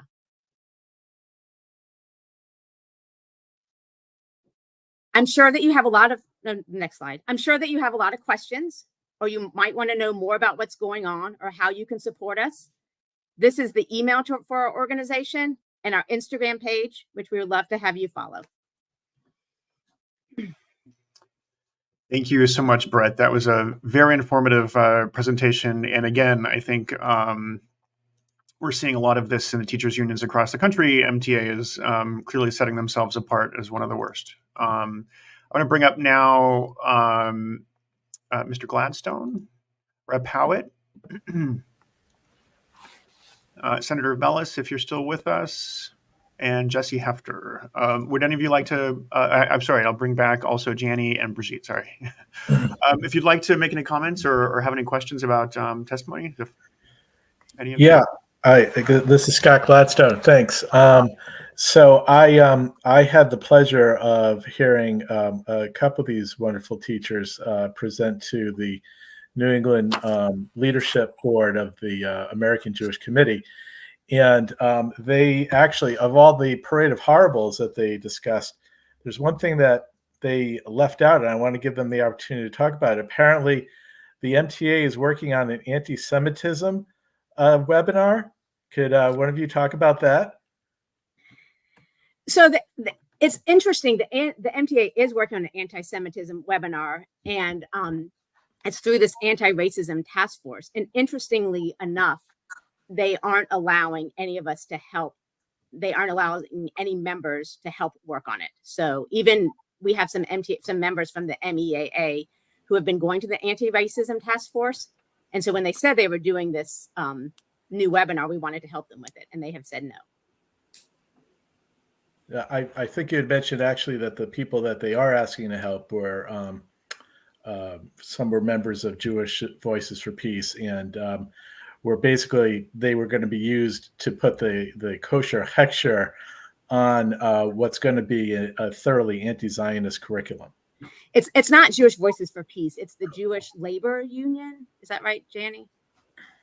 Yeah. Yeah. So it's not quite as bad.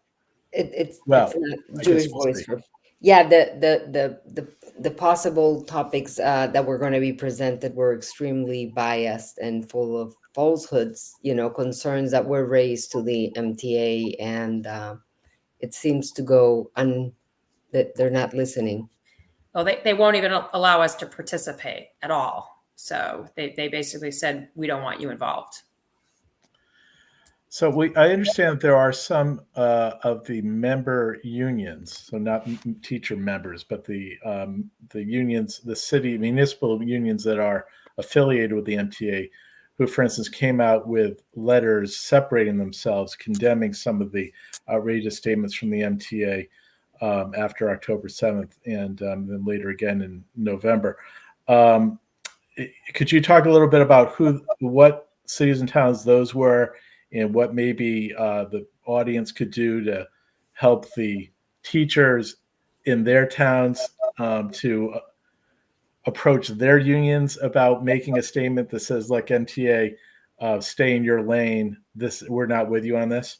So I can speak on behalf of Marblehead because I did write a letter, and I got support from a lot of Jewish teachers in the town. And my letter was very strong. And then it got voted on. And then the next thing I know, it stalled. And then after it stalled, I continued to ask what's happening with the letter. By the time the final letter came out, it was completely watered down, extremely watered down. But they did make a statement, and they posted it on their Facebook page, and that was it.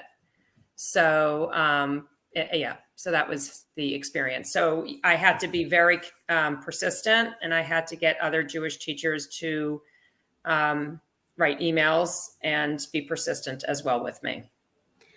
I don't remember all the ones that wrote one. I know Newton did, Bedford, Belmont, and Framingham. I think there was a few more. But I have to say, I don't remember exactly who said this tonight. I think it was the senator, but I have to echo what he said. What we're finding is making the biggest difference right now is talking to legislators, is calling up legislators, writing personal letters to legislators, and telling them that what's happening is not okay, and that letting them know that their constituents are very concerned.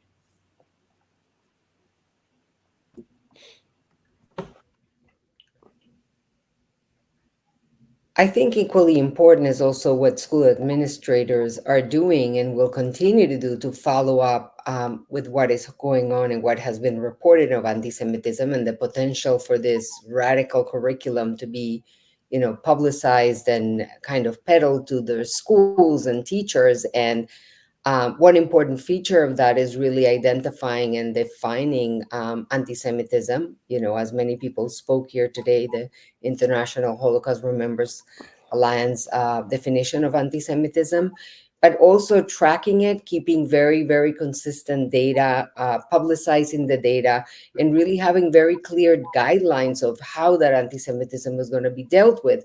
Not only behavior from students or staff, but also curricular materials that could be infiltrated within schools. This is not about having discussions of different opinions. This is about spreading an ideology that is based on non-factual information for students. And so how administrators are going to be taking care of that in their schools is also extremely important. Mr. Hefter, did you want to make a comment? I saw you. Yes, thanks, Dylan. First, I wanted to say, when the 4 students were speaking, and I mentioned and included teachers and the challenges that they're facing both in Brookline and in other towns, I thought I got ahead of the game a little bit. But then Brett and Brigitte, your testimonies were super super frustrating and also, so difficult to listen to because you're going through things that are just horrible, absolutely just horrible. I'm a relatively new member of the Brookline School Committee, having only been elected last month, but have been active in the community for a very long time. And I'm concerned, I guess, from one point of view about how do I get ahead of these curriculum insertions. So I'm trying, even now to position things over the summer in Brooklyn, through the Brookline School Committee to try to understand how we can get ahead of these things. That's what I see as I think many of us, as the adults, as compared to the kids, this is coming in like waves every day or multiple times a day. And, I look on Camera's website, here's like the 83 things that were misleading that were published in the last day or two. And I'm thinking there's no way that a group, like a single person can keep up with all of this. It's beyond difficult and so scary. So number one, I want to just say, I applaud both of you for speaking out and providing the testimony and sharing this with not only us, but others who will watch the recording. And I just hope that we can find a way to get to the rational folks, to the moderate voices, and to try to see a way so that most people, I think in at least our Brookline election, they were tired of taking the sides, and they were exhausted on being judged and being criticized, and would like to find a way for us to get as a society even, a little more even-tempered, a little more balanced, and a little more willing to listen. And so hopefully, as I mentioned earlier, if we can connect with other school committees who are moderate advocates across Massachusetts, perhaps there's a voice we could bring out a little louder than just within our own community. And I just hope that we can, stay ahead of it, because it's only the very courageous and the very brave, they're going to get all scraped up, and as these challenges come up. And God bless you guys for doing what you're doing and for staying strong and for advocating. Thank you. Thanks, sir. Rep. Howitt, did you want to make any comments? Yeah, and let me unmute you real quick. Hold, stand by. There you go. Again, these stories are very frightening and in some cases just unbelievable that they are allowed to occur. I failed to mention earlier to thank my colleague, Senator Vellis, for being on here, and thanking you, Dylan, for putting this together. I think we need more of these types of Zoom meetings. But again, and I think the Senator will agree with me, that we do receive a lot of emails, and the more important emails that come in are from our constituents. So that's what I tell people: find who your representative is, find who your senator is, and those are the people who you need to send your emails to. These vast emails that come across from across the state, in some cases, create more of a problem. We possibly will not see them all because we do get overloaded with emails, but when it comes from a constituent that's signed from someone within our district, we take heed.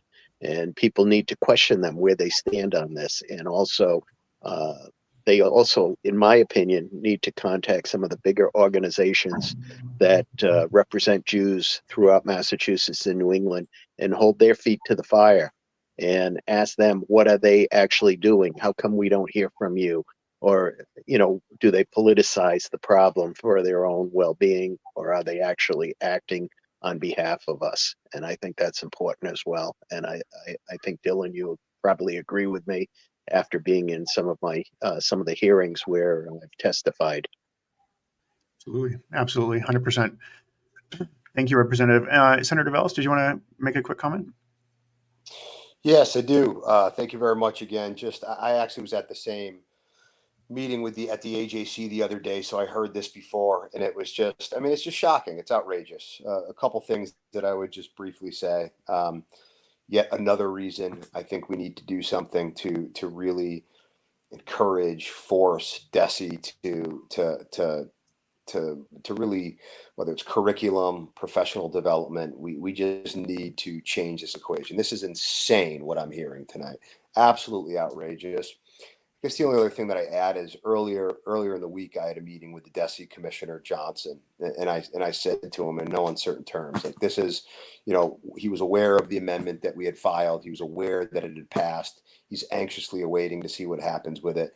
But I essentially put him on notice that we are watching what is going on in our schools and what is happening right now with some of the stuff. I mean, if I didn't so respect the people who were putting on this presentation, some of the quotes and some of the lessons being learned, I think that this were like an onion thread, like that satirical just media company, that it's just so crazy, some of the stuff that I'm reading here tonight that's being actually taught in our schools, and educators propagating much of this, which to me is what shocks the conscience more than anything. So again, just wanted to follow up with that. And the last thing I'd say is, and I think I said this at the AJC meeting, I had a meeting. I am a Western Mass senator, and I had a meeting with the MTA the other day, probably about a month and a half ago, involving several bills that they wanted to talk about. And when it got to be my turn, I politely raised my hand and I said, what are you folks doing? Why are you venturing into geopolitical conversations about all these absolute issues? Why are you on the one hand talking about this bill, the Cherish Act, the Student Opportunity Act on the one hand, and then we hear all of these voices and we read all these articles where people are weighing in on geopolitical issues, and there's absolutely no intellectual authority for any of you to be weighing in on these issues, because I'm not aware of any of you having a background in any of this. So I said, in my guidance to them was, just realize that when you do this stuff, when we read about it in the Boston Globe and other venues, that stuff impacts what you're talking to us now about bills that you're filing and stuff of that regard. So I essentially put them on notice that you can't have your cake and eat it too. You can't talk all this craziness on the one hand and then really sit down and want to have these really thorough discussions about bills that you're interested in topic. But again, most importantly, I wanted to let you folks know that I did raise this with Commissioner Johnson this week, and very receptive to what I had and very concerned about what's happening in our schools. Thank you. Outstanding. Dylan, Thank you. Thanks. Go ahead. Dylan, I would just like to add that this has been going on in the MTA, not just in the last year or two. They have been going around presenting their curriculum ideas probably over the last 6 or 7 years, with MTA reps going into offices with some of their ideas for some of the curriculum. So it's just has come to light, so to speak, because of the pressure of what is going on in the world today. But they have been acting in this way for a number of years. Agreed. All right. We're going to move on to the last panel. All of our public officials, you'll have an opportunity to give final comments and to say goodnight at the end. So we just have two more speakers, one parent, and the next is a psychologist who has seen a lot of this firsthand in her practice. So we're going to go ahead and switch out. Senator, here we go. Thank you. And then Yael. And you do not have a presentation, so you're just speaking straightforward, right? Perfect. I do not. I'm not a teacher, so no presentation. Excellent. All right. Yael, the floor is yours. Thank you so much. First, I want to thank all the legislators and all the people that joined us today to listen to the amazing students, the amazing teachers, the parent, and I also want to thank the IDF for all the security forces who have been protecting our state of Israel and brought back 4 hostages alive on Saturday in a very heroic mission. I'm here today as a municipality attorney, an international law specialist, an activist against anti-Semitism, a third-generation Holocaust survivor, and especially a concerned mother of 3 children in elementary and high school in Massachusetts. I'm also in Israel right now, so if we hear a siren, I will have to stop and go to the safe room, but hopefully nothing will happen. I'm the proud mother of David McGann, whom we've heard about how for the past few months he has been fighting the inaccuracies in his school curriculum and how he made a change in his educational system. I'm also a Marblehead resident, where we just heard how teachers in our school system have been ignored by the administration, and the administration has allowed for anti-Semitism to flourish. I'm also very concerned about what the MTA has been doing in the past few months and what it is going to do in the future. I viewed the MTA webinar session in March with the misleading title Anti-Palestinian Racism, which we heard from the teachers. The whole 2 hours were filled with racism against the Jewish people and the state of Israel. It was filled with inaccurate historical facts, anti-Semitic tropes, and completely erased the connection between the Jewish people, the land of Israel, and delegitimized the right of the Jewish people for self-determination, self-governance, and having the ability to be safe on a place on this planet. The entire session basically demonized the Jews and Israelis as bloodthirsty people, that their only intent is having a land, is to kill as many Palestinians, steal as many resources, and become rich. This isn't only going to happen in the webinar session that we heard in March, but this is continuing to happen. And what the MTA wants to do, it wants to infiltrate our schools with this type of curriculum. One of the slides and inaccuracies that we saw was that it basically said that Israel does not equate the Jewish religion. Jerusalem has always been our homeland. In every synagogue in the world, no matter where you are, you pray towards Jerusalem. All of our holidays and foods are based on this area of the world. For example, the holiday for the harvest, Shavuot, which is actually happening tomorrow, takes place in May and June. Harvest happens in May and June in Middle Eastern weather and desert weather. It does not happen in what people are trying to say, a European country, as if Jews only came from Europe. Another slide in the webinar, and then the idea that MTA is trying to introduce, is that Zionism equals settler colonialism in Palestine. The Jews are not colonizers. They bought land legally, and the UN declared the state of Israel according to international law. Jews also do not come from a mother country to conquer a land, to conquer other people, and to use those resources. The only reason why Jewish people wanted a country is so they could govern themselves and to ensure the safety of all the Jewish people.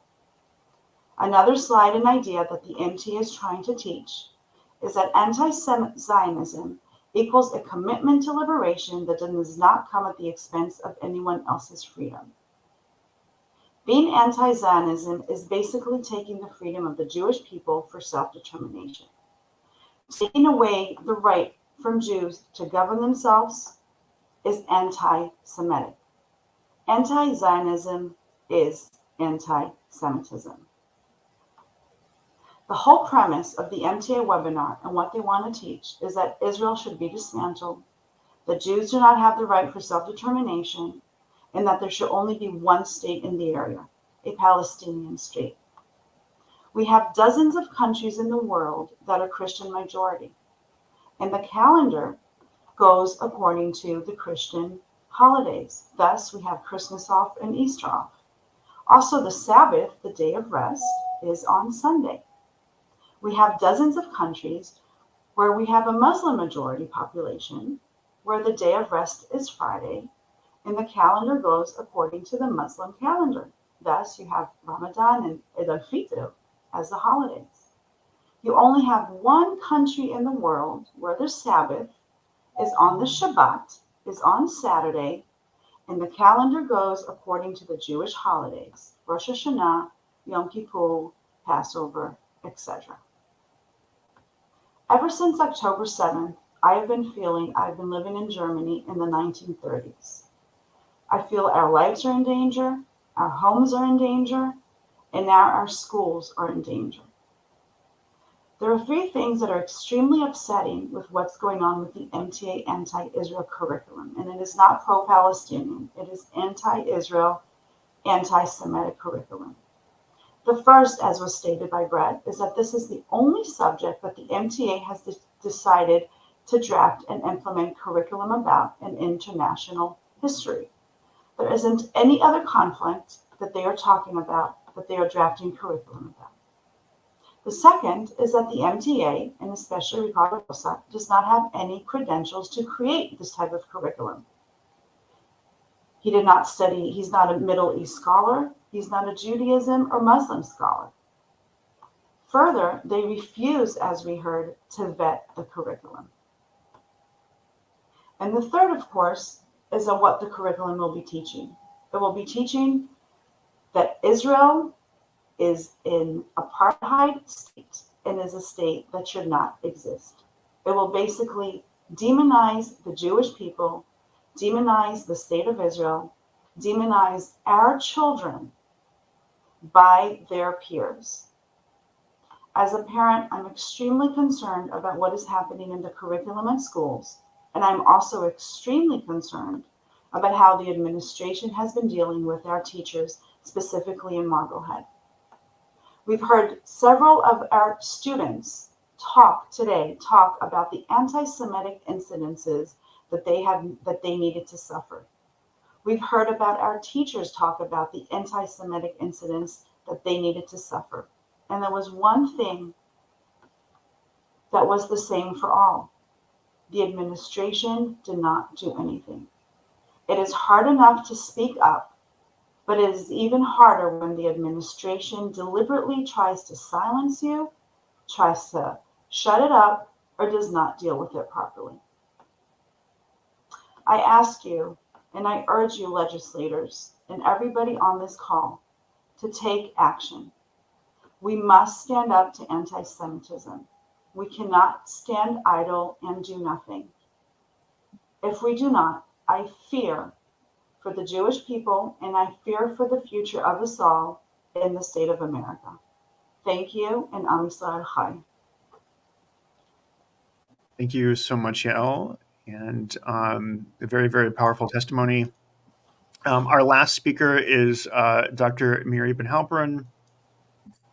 Miri, stand by 1 second. And then just to remind our viewers, again, this is the last speaker. And we'll give our public officials who are joining us tonight one last opportunity to speak and give final comments. And for now, Miri, the floor is yours. Thank you so much. My name is Dr. Miri Bar Halperin Hobin. I'm a clinical psychologist and a mother of second-grade student and a soon-to-be kindergarten from Natick. First, I want to thank you for taking the time to be here today, to open your heart to the Jewish experience, because it's very lonely being Jewish right now, and we appreciate every ally. I hope that you'll take the time to listen to us, listen so you can understand, so you can put yourself in our shoes, so you can understand the fear and hypervigilance we, and specifically our children, are experiencing before October 7th, and also in unimaginable ways since that day. My area of expertise is trauma, and I specifically work in the field of trauma-informed schools. Being safe and feeling safe is something we all deserve, no matter who you are or where you come from. Safety is a requirement to be able to thrive, even if you're Jewish. So before I start to share some of these stories with you, I want you to think about the last time you experienced fear. Your heart beating really fast, that pit in your stomach, your breathing is faster. Think about the trembling in your body and not knowing if you're safe. This is what it's like to be Jewish today. Our amygdala is working extra hours because our alarm system is on. When that happens, our prefrontal cortex, that part of the brain that is responsible for problem solving, executive functioning, and all the things you need as a student, is shut down. Now think about Jewish students who experience that daily in their learning environment. The stress and trauma will affect their ability to perform at school. You cannot expect Jewish students to listen to their teacher talking about the Israel-Hamas war using words such as genocide, colonialize, and apartheid, the big three controversial words I've been hearing misused, and feel safe. You cannot expect them to study math or science while worrying if their classmates will start bullying them. Not to mention that some of these students have families in Israel. Some were kidnapped, some were raped, some were murdered, and some are right now in immediate harm due to the war. Since October 7th, as a Jewish person, I've had to choose between hiding my identity and my family's safety. I had to tell my son not to speak Hebrew in public. I had to stop wearing my Star of David necklace. I had to explain to people that there's nothing political about celebrating Jewish holidays. This is 2024 in America, and this is not okay. Now, some of you might think I'm overreacting, but I was personally the victim of this type of harassment just because I'm Jewish. I was called a dirty Zionist for giving a talk in Israel about how to cope with war-related trauma. I've seen the hateful action that these words can lead to. I have patients in middle school, high school, and college students in my clinic who suffer from secondary trauma, depression, anxiety, panic attacks due to being singled out at schools for being Jewish. Their grades declined, they're isolating, and some are scared and don't want to go to school or to social events. Some students reported their classmates greet them with Heil Hitler, and some report they lost friends because, and I quote, they doubted my values just because I'm Jewish.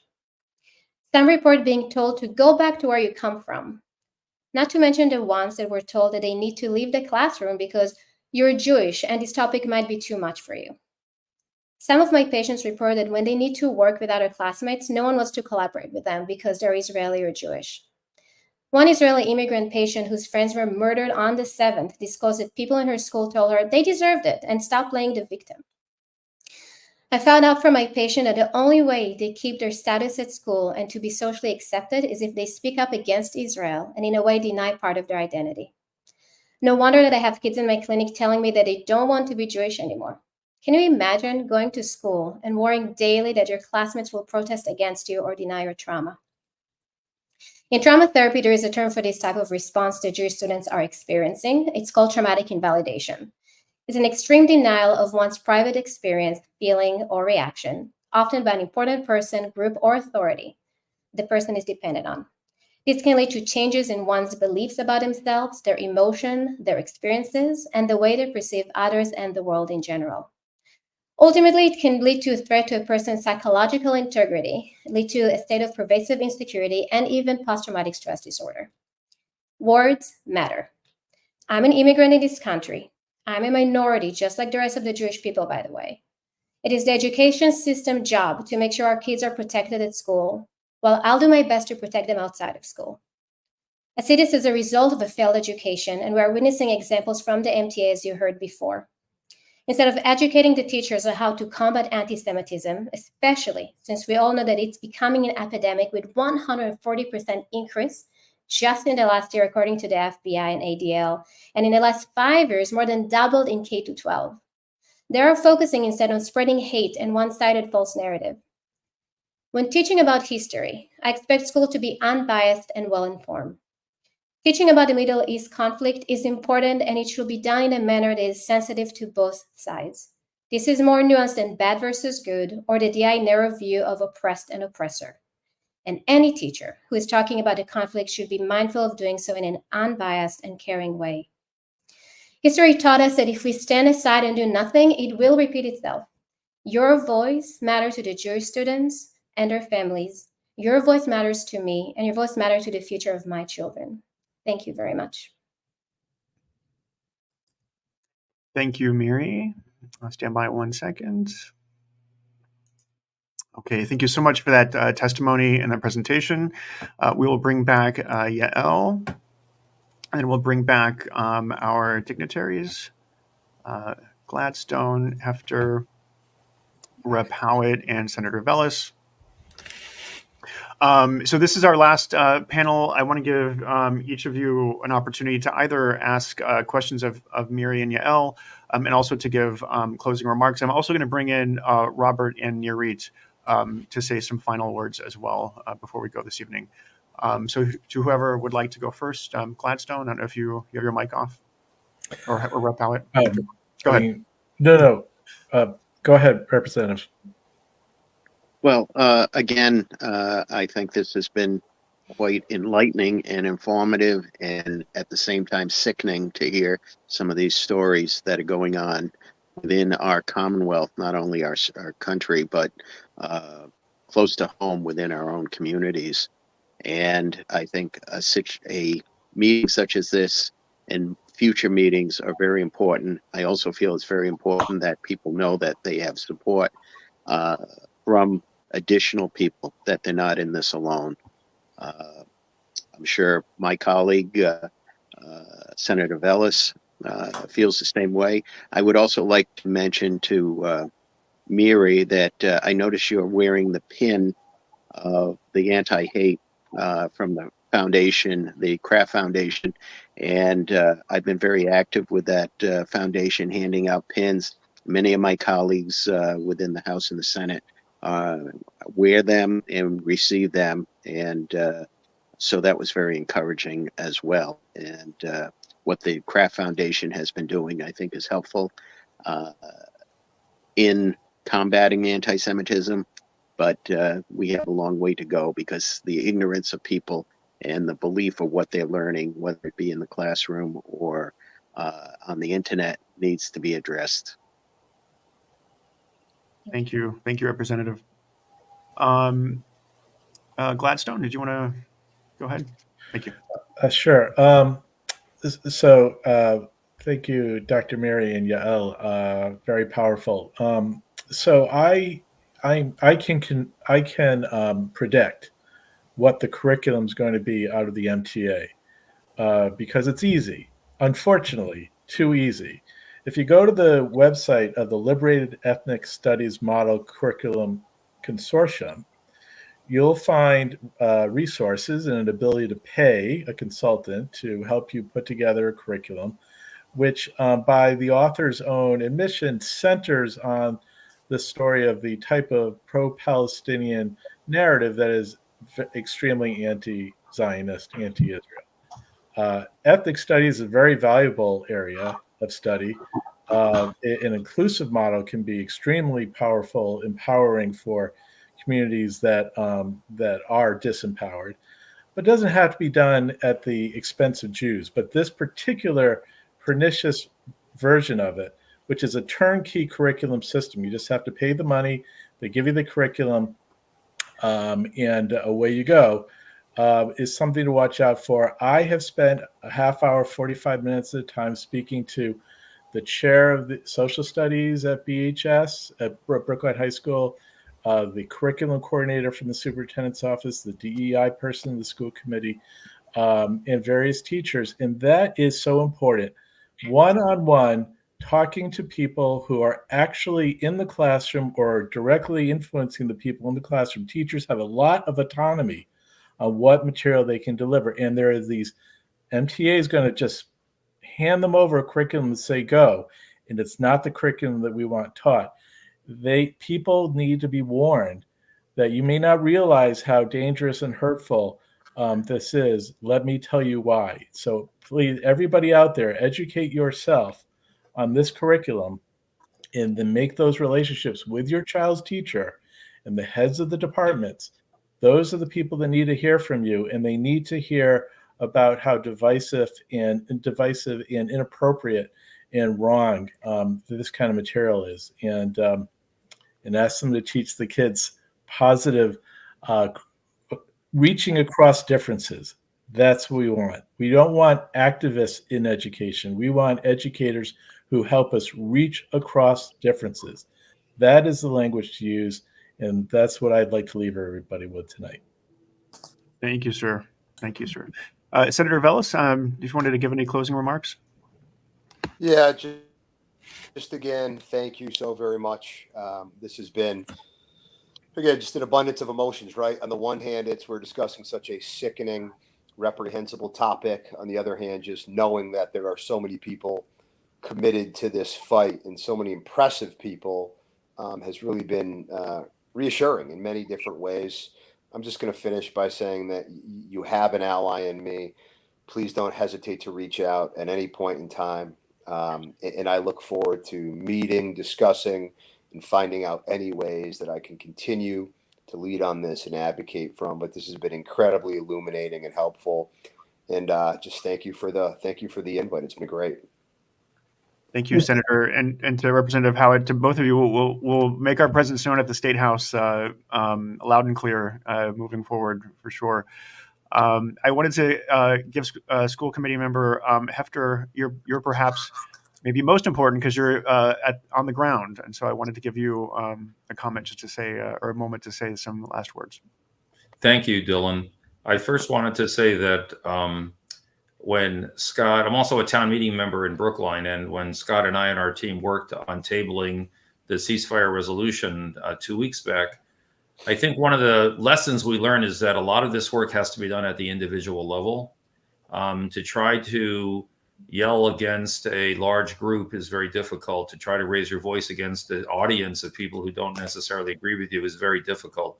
But as we went name by name and invested the time to discuss with our colleagues, some on the same side of the aisle as us, sort of metaphorically, and some on the other side of the aisle, as to why we needed to be more moderate and why we needed to be more rational, we were able to build connections that ultimately led to the not only 2/3, but much greater, 81% of the voting members in our town meeting voted to table the ceasefire resolution.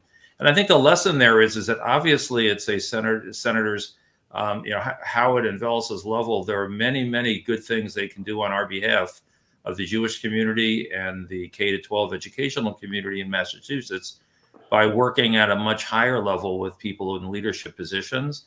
But some of us, in school committees on a local level, even in coordination with school committees in other towns in Massachusetts, towns and cities across the state, need to recognize that a lot of this work has to be done at the individual level. I'm one of only nine school committee members.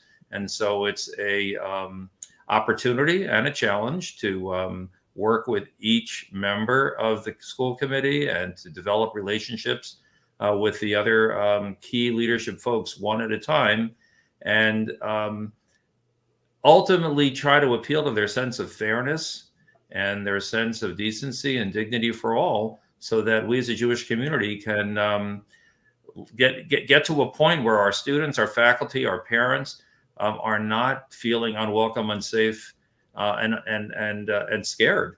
And so we have a long road ahead of us. But I think the most important thing is that we stay energized, we stay as advocates, and with the spirit of what you've done tonight, Dylan and the whole ICAN team, we've got to find a way to get this information in front of people, and to try to find a way, maybe in an encapsulated way, to have more people experience the power of what has been presented this evening.